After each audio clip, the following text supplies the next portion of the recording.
10 de octubre es la fecha marcada en el calendario para miles de personas en toda España a las que les unen 3 letras, ELA, esclerosis lateral amniotrófica.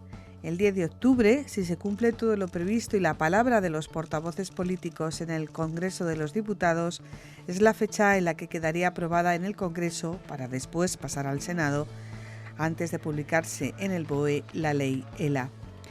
Hasta llegar aquí ha habido años de trabajo, de reivindicaciones, de visibilizar una enfermedad neurodegenerativa mortal y para la que a día de hoy no hay tratamiento. Y ha habido muchos enfermos de ELA que han muerto. En España mueren al año 1.000 personas víctimas de ELA. Cada día se diagnostican 3 casos. Cada día mueren 3 personas.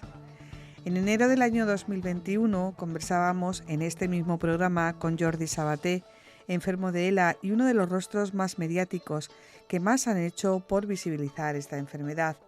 En ese momento el texto presentado por Ciudadanos estaba paralizado en el Congreso y se estaba debatiendo la ley de eutanasia, que fue aprobada. A día de hoy tengo contratadas 2 auxiliares de enfermería, 8 horas, de lunes a domingo. Y contando la seguridad social, ya que las tengo contratadas, el coste es de casi 3.000 euros al mes, que tengo que pagar de mi bolsillo, ya que el gobierno no ofrece este servicio vital. En mi caso, puedo asumir este coste gracias a la ayuda económica de unos familiares míos. La cuestión es, cuando necesite cuidados, las 24 horas del día, ese coste será aún mayor. Por lo que muchos compañeros míos se han visto obligados a morir antes por no tener dinero. Eso es inhumano y un delito contra la vida. Poder presentar en el Congreso de los Diputados una ley que garantice una vida digna a los enfermos de ELA me emocionó mucho, pero hay que seguir luchando para que se apruebe. Jordi, ¿qué significa estar vivo para ti?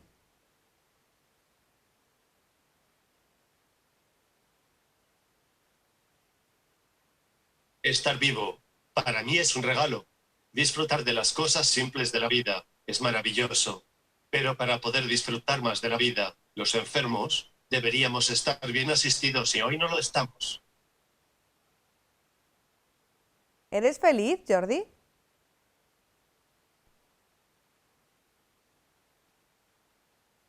La felicidad es algo muy complejo. Lo que sí te puedo decir es que a día de hoy sigo viviendo momentos muy felices. Y deseo que sean muchos momentos más. Unos meses más tarde, en esta misma casa, nuestra compañera Celia Márquez entrevistaba a Juan Ramón Amores, una de las personas que han puesto cara, voz y sentido a la ELA en nuestra región. Lo hizo primero en su pueblo, La Roda, donde era alcalde cuando le diagnosticaron la enfermedad, después en la Junta de Comunidades como director general de deportes y lo hace ahora desde su lugar como senador en la Cámara Alta. Me apoyé en gente que me quiere, en amigos, para contárselo al resto de amigos. A la consejera en ese momento, pues la llamé y presenté mi dimisión, fue lo primero que hice. Y al revés, recibí el apoyo para seguir. Eso es algo que también es importante, ¿no?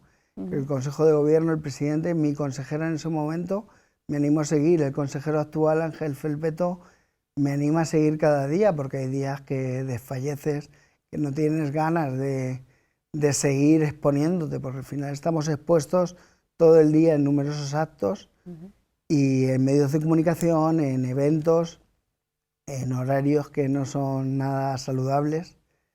Pero como digo, no sé, yo me apoyo en ese día a día, me apoyo en la gente que quiero, me apoyé en su momento y lo sigo haciendo. Me gusta decir que hay mucha gente que desapareció de mi vida. En ese momento eran necesarios, no sé si por miedo, se fueron. Hay gente que estaba y ahora está con muchísima fuerza. Y hay muchísima gente que ha aparecido en mi vida, que me sujeta como si llevara conociéndome desde que nací, ¿no? Pues eso es lo más importante, esa gente, apoyarnos. Yo le llamo la teoría de los nudos, nudos que me sujetan una cuerda, siempre lo explico diciendo que hay una cuerda que me estoy cayendo a un pozo y hay una cuerda donde agarrarme. Si la cuerda es lisa me voy a caer, pero si tiene nudos fuertes, me agarro y me ayuda a sujetarme y tardar en caer. Y es una batalla que estoy luchando y viniendo del deporte no se puede perder. Me estoy aprovechando en este caso de la visibilidad que tiene mi cargo para dar visibilidad a algo que yo mismo no conocía. Cuando el médico me puso en un papel, tienes ELA, esas 3 letras, yo no sabía lo que era. Tuvo que hacerme memoria y decir la enfermedad de los cubos de agua con la que se dio intento dar visibilidad y recaudar fondos. La enfermedad de Stephen Hopkins. Al final te apoyas en eso, pero yo no sabía ni lo que era la ELA, ni lo que significaba, ni a lo que me enfrentaba. Yo ahora simplemente estoy aprovechando mi cargo, la visibilidad que tiene, el que los medios de comunicación me concedáis estos minutos para estar con vosotros y para poder trasladar un mensaje de esperanza a la gente. Que aunque el problema sea grande, nosotros somos mucho más.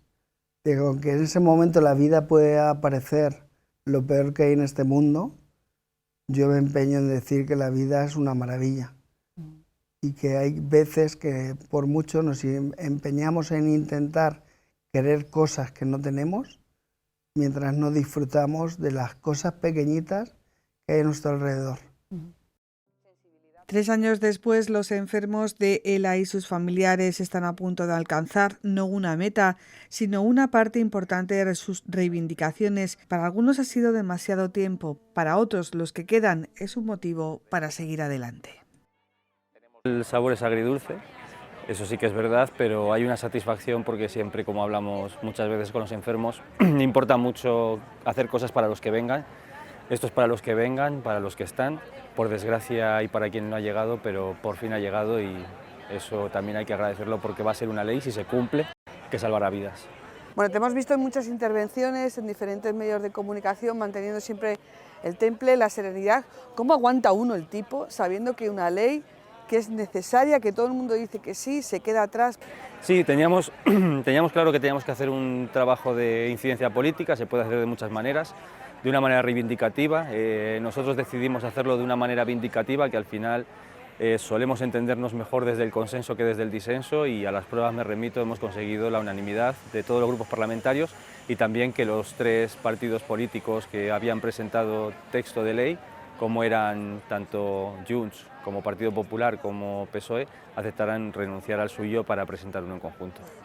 La ley va a salir sí o sí, pero como muy bien habéis dicho en este acto, con la ley no terminamos, con la ley empieza un nuevo camino, ¿no? Efectivamente, una ley en el momento en el que sale podemos decir que es papel mojado, eso es lo primero que tenemos que tener en cuenta, va a tardar en llegar, se tiene que presupuestar, se tienen que hacer muchas cosas. En el momento en el que la ley esté en el BOE, y no solamente en el BOE, sino que esté financiada y activa, lo que va a cubrir es todo aquello a lo que las asociaciones nunca hemos podido llegar, como pueden ser los cuidados, como puede ser la investigación. Dentro de ello hay una parte que es la fisioterapia, la logopedia, la psicología, que aunque sí que es verdad que en fisioterapia a domicilio sí que lo contempla la ley, hay otros puntos que vamos a tener que ser siempre las asociaciones o hasta que se renueve la ley o se reformule dentro de 2 años, seguiremos siendo las asociaciones necesarias en los domicilios de las personas enfermas de ELA. Los enfermos de ELA, sus familiares y su entorno más cercano, como los cuidadores, incorporan a su vida la fecha del 10 de octubre, como ya han incorporado las fechas en las que comenzaron los síntomas, que desconocían siquiera que pudiera ser el comienzo de la enfermedad o la fecha del diagnóstico. Nada, no sabía nada, nunca había oído hablar de ella. Yo era una maestra que empezó a trabajar con 25 años en esta profesión y bueno, pues un día me percaté de una dificultad extraña que solo sentía yo al caminar en la pierna derecha y bueno, pues no le di importancia, pero bueno, pues por otro motivo, que hubo una pequeña lumbalgia, pues eso me derivó al médico y a partir de ahí fue un periplo de consultas interminables durante algo más de un año hasta que bueno, pues se llegó a este diagnóstico.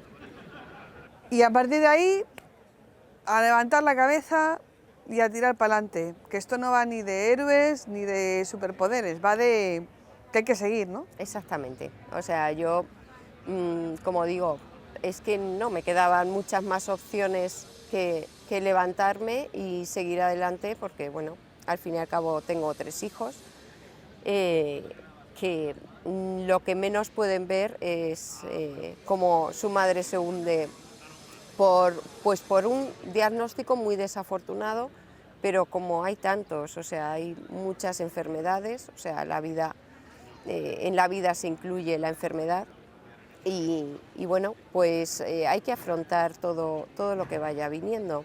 Y así se lo prometí a ellos, que incluso llegaría hasta el presidente del gobierno si era necesario, y así he hecho. Así que Sí, bueno. es verdad, la semana pasada tuvisteis ese encuentro. Y además das un paso más adelante siendo voz, siendo cara, teniendo una actividad en las redes. O sea, eso significa un esfuerzo mayor, porque en un mundo en el que en la vida todo es facilidad, todo es felicidad, todos somos maravillosos, altos, guapísimos. Bueno, tú eres alta y guapísima. Gracias. Bueno, pues dar ese paso y hablar de algo como es la enfermedad y hacerlo no con crueldad, pero sí con realidad, sin banalizarla, sin idealizarla, eso es muy complicado, Esther. Sí, es complicado porque al final te expones a algo que yo en un principio me oponía completamente, que era, yo casi hasta decía que quería irme de mi pueblo porque no me viesen una degeneración, pero no, o sea, opté por todo lo contrario, porque ya que yo no me había encontrado con la posibilidad de conocer algo sobre esta enfermedad antes de padecerla, pues creí que era súper importante darla a conocer. Además es que evidentemente si no das visibilidad es algo que no existe, y la ELA existe y hay que enseñarla, hay que mostrarla, porque de esta forma estamos consiguiendo pues todo este tipo de ayudas y de acciones solidarias como la de Eurocaja Rural. Entonces es necesario, es duro, difícil, pero también muy necesario. Bueno, esa vocación de maestra yo creo que la sigues desarrollando cuando se apruebe la ley, porque se tiene que aprobar. Sí. Esther, cada vez que se echaba para atrás, se interrumpía el periodo de sesiones, me imagino que era un mal día, ¿no? Sí, era muy duro porque, bueno, realmente era una aprobación de proposiciones de ley, que es verdad que en este año nos encontramos con 3 proposiciones de ley diferentes. Afortunadamente conseguimos unificar, desde CONELA se consiguió unificar todos esos textos en un solo texto de ley ELA, que ya sí hizo que los grupos políticos que la presentaron se pusiesen de acuerdo y consiguió aunar al resto de partidos políticos. Es un hito histórico. Todos los partidos políticos han firmado. Somos personas antes que enfermos, insisten en decir cuando desde los medios de comunicación el foco se desenfoca, buscando quizás la cara más amarga de la enfermedad. Ellos son protagonistas de sus vidas. Yo tenía esperanza de verme ahí, más que nada por lo que representaba vernos allí, ¿no? El poder avanzar en los derechos de las personas con ELA, el poder conseguir la tan ansiada ley ELA y que, bueno, pues que las personas que vivimos con esta enfermedad y las personas que viven con nosotros, nuestros cuidadores, esta enfermedad, pues pudiéramos hacerlo de una manera digna y como nos merecemos. ¿Qué es la dignidad, Pepe? La dignidad, poder afrontar las dificultades, en este caso de salud, pudiendo hacer las cosas que puedes hacer, que debes y que quieres hacer de una manera autónoma, sin depender de los demás y sobre todo sin hipotecar a los demás, porque bueno, depender, hay otras enfermedades, otras patologías que tienen necesidades a lo mejor, ¿no? Pero en nuestro caso es que la dependencia es 24 horas, o sea, nosotros no podemos hacer nada si no hay nadie, si no hay alguien a nuestro lado, y entonces, bueno, pues poder hacer que ese alguien no sea una carga a nivel familiar y no sea una carga económica inalcanzable, porque una dependencia de 24 horas tiene un coste de 100.000 euros, pues eso es dignidad. Hablabas de hipotecar, claro, muchas veces cuando hablamos de enfermedad como que está mal visto hablar de dinero, ¿no? Como que decimos, bueno, es que no, ya, pero este mundo funciona como funciona de momento y se necesita dinero. Habláis de 100.000 euros al año. Sí, claro, cuando nuestra dependencia está en su mayor grado necesitamos 4 cuidadores, a 1.500 euros de salario pues son 6.000 euros mensuales, hay que sumar la seguridad social, hay que sumar otros gastos. Estamos hablando de 7.000 o 8.000 euros, más 8.000 euros prácticamente mensuales, con lo que al año pues estamos ya en esos 100.000 euros, ¿no? Estamos en una sociedad en la que todo tiene un coste, todas las cosas, sea dinerario, sea personal, de esfuerzo, todo tiene un coste, ¿no? Los medicamentos tienen un coste, las medicaciones, muchas medicaciones tienen costes muy elevados, incluso superiores a los costes que tiene el cuidar a los enfermos de ELA, y es por ello que no es ninguna cantidad desorbitada, no es una cantidad inalcanzable y que no sea el precio de más de un medicamento. Ya. Sí, porque el ver a tu familia dependiente de ti, eso sí que no se puede calcular lo que vale. Esa sensación de decir, bueno, estoy aquí, claro, y ellos tienen que estar aquí nada más que pendientes de mí, ¿no? Claro, y es que además vida solo hay una y es lo más bonito que hay. Para mí, vivir y disfrutar de la vida es lo más bonito que hay. Eso implica estar cerca de los tuyos, estar cuando te necesitan, pero no significa estar 24 horas encima de esa persona que tienes que cuidar, y además con el compromiso y la responsabilidad de que si ocurre algo, dentro de esas 24 horas el responsable eres tú. Nuestros familiares que nos cuidan, pues nos cuidan mañana, tarde y noche. Nosotros necesitamos una asistencia en el momento en que no podemos respirar, pues puede ser muy necesario que sea muy rápida. Si la persona que está a nuestro lado no nos escucha, no podemos hacer nada y terminamos falleciendo. ¿Y quién tiene la responsabilidad y el cargo de conciencia? Nuestro familiar. ¿Por qué? Porque está haciendo lo que debería hacer el sistema, y es cuidarnos porque nos puede cuidar.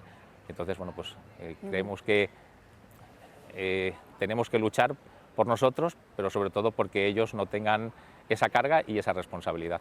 Pepe, lo tuyo empezó en un Camino de Santiago.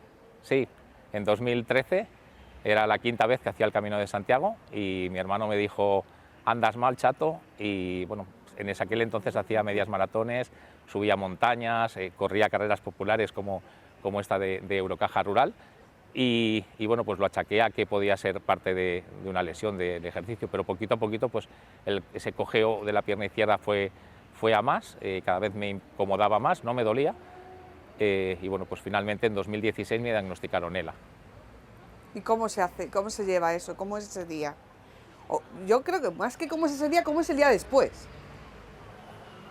Yo ese día salí de la consulta, me acuerdo, y iba con mi madre y nos fuimos a comer un bocadillo de calamares y una cerveza, y le dije, no sé cuántos nos vamos a tomar más, ¿no? Pero vamos a intentar olvidarnos de esto, ¿no? Pero sí, al día después, evidentemente, el golpe es un golpe de 180 grados, poner la vida al revés, donde podías hacer ya no puedes hacer, donde tenías unos proyectos ya no los vas a poder llevar a cabo en gran medida, y bueno, tienes que aprender a convivir de otra manera con lo que va a ser tu vida, ¿no? Pero bueno, sí que es verdad que pese a todo se puede vivir con ELA, y esa es nuestra gran lucha. El que nadie dijo que la vida fuera fácil, para nadie es fácil, y bueno, pues nosotros queremos luchar para poder vivir esa vida en nuestras condiciones, con nuestra enfermedad.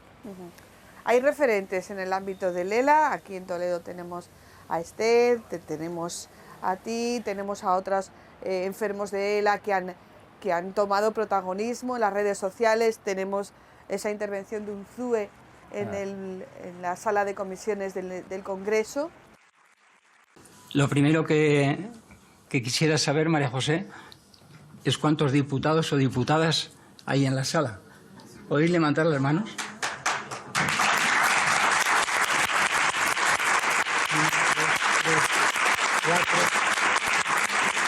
5.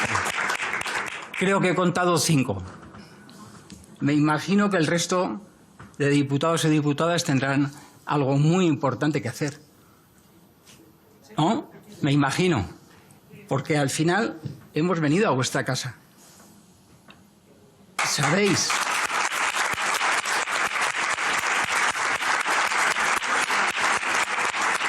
¿Sabéis lo que ha costado a muchos de mis compañeros y compañeras estar aquí?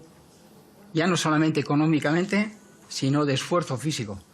Entonces, yo espero que, como mínimo, nos estén viendo por esas cámaras, y si no nos están viendo, espero que esto quede grabado y nos escuchen. Y les voy a decir, ¿qué les pediría a ustedes? Pues les pediría voluntad y un poco de empatía. Voluntad para tramitar esta ley ELA y para que esas ayudas lleguen lo antes posible. Un poco de empatía para que, aunque sea un ratito, se pusieran en nuestro lugar para poder entender mucho mejor cuáles son nuestras necesidades y nuestras reivindicaciones. Sí que es verdad que hemos conseguido lo que hemos conseguido en esta semana, que se ha hecho público y que esperamos que el día 10 de octubre en el Pleno del Congreso se apruebe, pero bueno, o sea, todo el camino ha sido un camino muy largo, muy duro, y ves a otras personas, a otros compañeros incluso, pues que estaban y por desgracia ya no están, como ocurre cada día. Somos 3 personas diagnosticadas y cada día fallecemos 3 personas de esta enfermedad, y bueno, pues la verdad es que es un palo diario, es un goteo de situaciones complejas, pero bueno, la ELA nos quita la fuerza, pero no nos quita las ganas de vivir, y eso es lo que, pues bueno, de alguna manera nos lleva a luchar. Y a veces los medios, que son aliados en esto, pues también reflejan la otra cara de la ELA, enfermos que deciden tirar la toalla y que tienen esa cobertura por parte de algunos medios de comunicación. Eso... Es importante tener opciones. Yo respeto la opinión de cada persona en ese sentido. Lo más duro es no tener más opción que esa. Eso no es una opción, ¿vale? Es el único camino que tienes. Entonces, tener ese único camino, estar abocado a ese único camino, eso no es correcto. En una sociedad del siglo XXI que es progresista, que defiende la vida, eso no es correcto. Las personas tienen que llegar al final pudiendo decidir si quieren continuar de una forma o no quieren continuar, y si no quieren continuar es muy respetable, pero tan respetable como aquella persona que dice yo quiero luchar, yo quiero vivir, yo quiero estar aquí, yo quiero ver a mis hijos, yo quiero seguir viendo a mi familia, yo quiero seguir viviendo con ella. Esa persona tiene los mismos derechos que la otra, y eso es lo que hay que hacer que se haga realidad. Así, a partir de la entrada en vigor de esta norma, los enfermos avanzados tendrán garantizada la atención 24 horas y les será reconocida su condición de consumidores vulnerables, pudiendo optar al bono social al ser electrodependientes. Además, la ley permite la agilización de los trámites administrativos para el reconocimiento de la discapacidad y la dependencia. Se considerará todos los efectos que presentan una discapacidad en grado igual o superior al 33%. Llegar hasta aquí no ha sido fácil. El movimiento asociativo generado en torno a estos enfermos, sus familiares y cuidadores, han tenido que ser los generadores de una opinión pública que buscara concitar la voluntad de la sociedad y hacerse escuchar por parte de las administraciones y los partidos políticos. En la gran mayoría de los casos, la implicación llega cuando la ELA se queda a vivir en tu casa, en tu familia. La verdad es que siempre decimos que Juanra es un muy buen ejemplo y un muy mal ejemplo, y os voy a explicar por qué. Es un muy buen ejemplo por la vitalidad y por la forma que ha llegado a enseñar la enfermedad y lo que es la evolución y cómo es vivir con ella. Ha movilizado a una región, al final por el puesto de senador sí que ha trascendido más allá de las fronteras regionales, y esa voz de lucha y del por qué es necesaria una ley ELA y unos cuidados especiales en esta enfermedad ha podido llegar a muchos rincones. ¿Por qué es un mal ejemplo de enfermo de ELA? Pues solo es muy sencillo, porque este mes de noviembre va a hacer 9 años desde el diagnóstico, cuando la esperanza de vida media es de 3. Entonces, que aún hoy, con 9 años, casi 9 años de diagnóstico, pueda hablar, pueda comer, pueda respirar por sí solo, moverse, utilizar el móvil, incluso con mucho esfuerzo levantarse de la silla para para cambiarse de una silla al vehículo, del vehículo al salón de su casa, no es común. Estamos hablando de un 1% de los casos o menos. Por eso entonces digo que es bueno y es malo. Bueno, él mismo lo dice y que en ocasiones se rebela contra la enfermedad en cuestiones prácticas, como decir, bueno, pues hoy no quiero hacer deporte, hoy no quiero hacer mi sesión de fisioterapia, porque en el fondo un enfermo de él es una persona, a veces como que lo olvidamos, ¿no? Bueno, cuando pensemos cada uno que tenemos un mal día, la verdad es que tener un enfermo de estos cercano, ¿cómo será un día cuando no puedes prácticamente estar solo o no puedes tener tus momentos o no puedes desarrollar por ti mismo algo que antes te gustaba? Entonces sí que es cierto que, como decías, esos tratamientos tan necesarios, neurorehabilitadores como la fisioterapia, logopedia, a veces reniegas de ellos, pero por ejemplo le escuchaba hace poquito en otra entrevista que desde el minuto 1 es necesario empezar con este fisio, con este logo y también, ¿por qué no?, para el enfermo, para la familia, ese apoyo psicológico. ¿Por qué? Porque va a alargar nuestra calidad de vida y alargando la calidad de vida vamos a alargar nuestra esperanza de vida. Bueno, tú eres el representante del tejido asociativo de ELA en Castilla-La Mancha. Yo no sé si antes habías tenido vinculación con el tejido asociativo, pero se consigue mucho, aunque pensemos que se hace poco, o sea, que se consigue poco, pero se consigue mucho, ¿verdad? Bueno, venimos de una familia que en el terreno deportivo hemos estado muy vinculados al tema del asociacionismo, clubes de natación, de waterpolo, siempre relacionado con el mundo acuático. Y esa unión y esa unirnos mucha gente bajo un nombre, bajo una bandera, por decirlo en el argot deportivo, consigue abrir muchas puertas, tanto a nivel institucional, a nivel empresarial, y esa sociedad civil unida y bajo un nombre abre muchas puertas. En este caso, en una asociación sociosanitaria, estamos consiguiendo muchos avances, avances a nivel regional, y esa unión también a nivel nacional, bajo las siglas de CONELA, va a dar a luz esta ley. Una ley que al final sale, esperemos que salga, creo que tenemos la confianza todos de que va a salir, y que, como muy bien habéis dicho en la presentación, no es el final de, sino es el comienzo de, porque sí que es verdad que hay que confiar en que tenga la partida presupuestaria suficiente, pero, a ver, no lo puede cubrir todo, ¿no? Va a dignificar vidas. A día de hoy el sistema sanitario nos expulsa, no nos pueden curar en un hospital, entonces no hacemos nada en un hospital, nos mandan a casa y simplemente, al no haber un tratamiento, que el avance de la enfermedad sea el que tenga que ser, y cada uno, dependiendo de sus recursos económicos, podrá tener un tratamiento neurorehabilitador, como decíamos, con apoyo de las asociaciones, o no tenerlo. ¿Cuándo llega el problema? Cuando ya somos grandes dependientes, cuando nos tienen que poner la sonda gástrica para alimentarnos a través de una jeringuilla, o nos hacen ventilodependientes con la traqueotomía.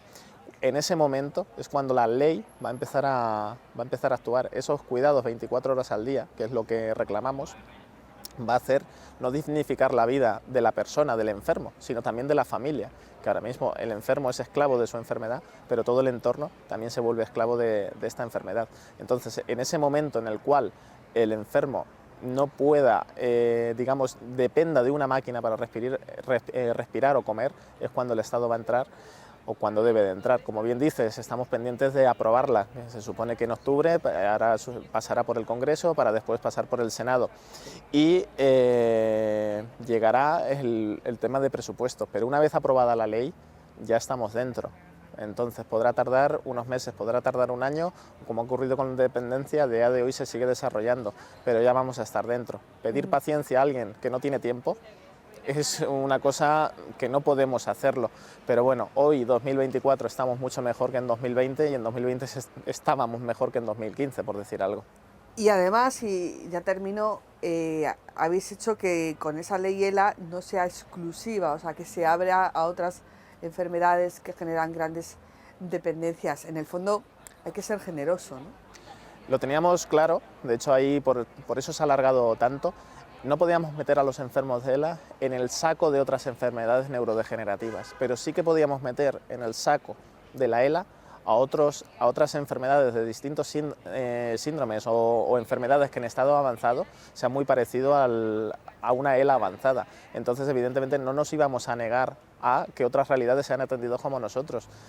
¿Pedimos justicia al Estado y a la sociedad cuando no la queremos? No, al contrario. Pero evidentemente un enfermo de ELA en estado avanzado, pocas enfermedades se llega a ese nivel de necesidad de atención y de cuidados. Por tanto, la ley ELA es más amplia que la enfermedad de la ELA. La supervivencia media de una persona afectada por ELA desde su diagnóstico está fijada en unos 5 años. En algunos casos se supera, en otros apenas alcanza el año. Mi marido falleció de ELA hace 7 años y desde entonces la ELA es mi lucha. Es mi lucha. Hace 7 años me imagino que se sabía poco o muy poco. Muy poco, muy poco. Se ha avanzado mucho en los últimos años, se ha conseguido dar mucha visibilidad y conocimiento, ampliar el conocimiento de la sociedad sobre la enfermedad. Sí que es verdad que hace 7 años.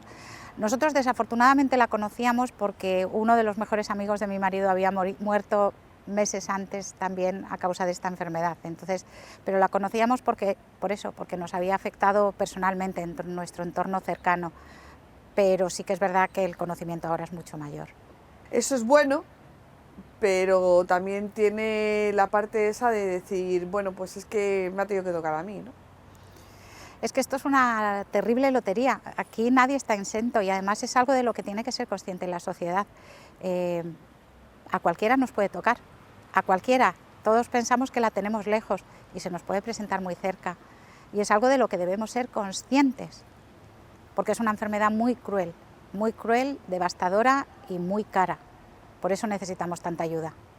Claro, hablábamos antes con Pepe que cuando se habla de enfermedad como que no está bien hablar de dinero, como meter en la misma conversación enfermedad y dinero como que parece que no pega mucho, pero es que es necesario, ¿no? En este caso es fundamental. A ver, según los cálculos que tenemos hechos desde diversas asociaciones, la nuestra, y yo te hablo de nuestros cálculos, un paciente en una familia con un paciente de Lancasa en una fase intermedia de la enfermedad necesita 35 o 40.000 euros anuales si quiere que su familiar tenga los servicios y cuidados que necesitaría, que le vendrían bien. Esta cantidad en una fase avanzada de la enfermedad, sobre todo cuando el paciente se hace la traqueostomía, ya estamos hablando de 60 o 80.000 euros anuales. ¿Qué familia puede permitirse esto? Vosotros, me imagino, ¿en tu caso cómo fue? Yo en mi caso la enfermedad fue muy rápida, se fue en 10 meses desde el diagnóstico y en 10 meses necesitamos mucho dinero porque no te habías adaptado a un cambio y ya tenías a otro encima, no había dejado de mover las manos, ya había dejado de andar, dejaba de hablar, fue tan rápida la evolución de la enfermedad que íbamos poniendo parches y soluciones en la medida que podíamos. Y después de todo ese sufrimiento, y además un sufrimiento tan concentrado en el tiempo, tú dices, ¿voy a seguir ayudándolos? Sí. ¿Por qué? Pues para intentar que otros sufran un poquito menos de lo que nos tocó sufrir a mi familia y a mí. Simplemente por eso. A ver, la verdad es que la enfermedad cada uno lo afronta de una manera y todo es absolutamente respetable. Hay muchas personas que no quieren volver, muchas familias que no quieren volver a oír mencionar la ELA a su alrededor. Y lo entiendo perfectamente. Es tal el sufrimiento que causa que lo entiendo. A mí en mi caso me ayuda el sentirme útil y el poder trabajar para que otros sufran un poquito menos. Ojalá consiguiésemos acabar con todo el sufrimiento. Eso va a ser muy en el largo plazo, aunque estoy segura que algún día se conseguirá. Cada vida una historia, cada día una vida por delante. Afrontar una enfermedad como esta es una carrera de obstáculos, donde cada vez es más difícil y cada reto es más difícil de superar. La atleta olímpica toledana Irene Sánchez Escribano es la madrina de la carrera solidaria contra la ELA en esta 12ª edición. El deporte te da eso, ¿no? La resiliencia de querer volver a intentarlo y bueno, al final es, como dices, muy diferente porque esto se trata de la vida de las personas. Al final lo que yo hago es pues una pasión que al final siempre digo, me siento muy privilegiada de poder dedicarme a lo que me gusta y bueno, quizás sí que tenga esa similitud, pero bueno, ya digo que desde mi punto de vista los que tienen esa fuerza de verdad para luchar día a día son ellos. La carrera solidaria organizada por Eurocaja Rural es una de las iniciativas que más visibilidad ha dado a este colectivo. En esta 12ª edición, la entidad quiso recordar a José Luis García Fernández, empleado de Eurocaja, fallecido este mes de abril a consecuencia de la ELA. Por tener un recuerdo para nuestro compañero José Luis, que la ELA apagó su voz en el mes de abril.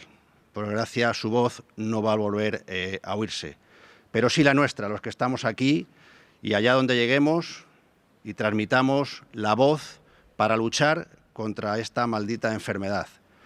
Es importante, como decía, por esa ley que ya por fin vamos a tener y que desde luego ha sido un gran trabajo, un gran esfuerzo y desde luego yo creo que cambiará la vida.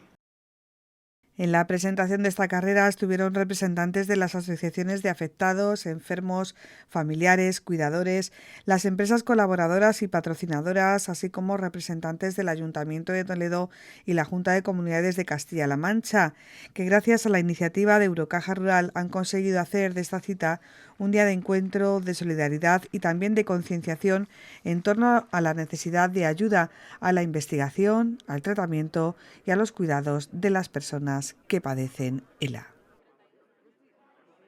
El día que se apruebe, ¿cuál va a ser tu primer pensamiento? ¿Para quién? Para mi padre. Voy a pensar muchísimo en mi padre, que falleció en 2008. Él siempre decía que yo tenía una fuerza increíble y que creía mucho en mí. Y bueno, pues la verdad es que yo no creía tanto en mí. Pero la realidad es que esta enfermedad me ha hecho ser súper valiente, muy fuerte, tomar decisiones muy complicadas y bueno, pues en él principalmente es en quien pensaré y por supuesto en mis hijos, en mi madre que está conmigo todos los días y en toda mi familia, en todos mis amigos, todos los que me quieren. ¿Y en tu cuidadora, que la tenemos aquí? Hombre, ella es mi amiga. Pepe, el día que se apruebe la ley, ¿un bocadillo de calamares y una caña? Hecho. Mi padre siempre cuando teníamos algo que celebrar, lo celebramos así hace muchos años, porque un bocadillo de calamares hace 40 años no era algo banal, ¿no? Y lo haremos. Ya te digo yo que uno sí que habrá.